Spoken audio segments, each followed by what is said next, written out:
বাংলাদেশ জাতীয় ফুটবল দলের নতুন হেড কোচ নিয়োগের প্রক্রিয়ায় অনেকটাই এগিয়ে গেছে বাফুফে। প্রায় ৩০০ জন কোচের দীর্ঘ তালিকা থেকে প্রাথমিকভাবে ২২ জনকে বাছাই করে সেই তালিকা ইতোমধ্যেই পাঠানো হয়েছে ন্যাশনাল টিমস কমিটির কাছে। তবে আরটিভিকে দেওয়া সাক্ষাৎকারে বাফুফের টেকনিক্যাল কমিটির চেয়ারম্যান ও কোচ বাছাই প্রক্রিয়ার জন্য গঠিত বিশেষ কমিটির প্রধান কামরুল হাসান হিলটন জানিয়েছেন, কোচ হওয়ার দৌড়ে এগিয়ে আছেন ইউরোপীয় ফুটবলের ৩ জন হাই প্রোফাইল কোচ। তারা হলেন ওয়েলস জাতীয় দলের সাবেক কোচ ক্রিস কোলম্যান, ব্রাজিলকে অলিম্পিকে স্বর্ণ জেতানো রোজারিও মিকেল এবং জার্মান ক্লাব বরুসিয়া ডর্টমুন্ডের সাবেক সহকারী কোচ বার্ন্ট স্টর্ক।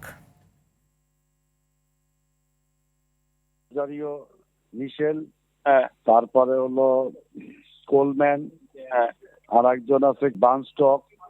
৩ জন, এই ৩ জনের ভিতরে কাউকে হয়তো দিতে পারে।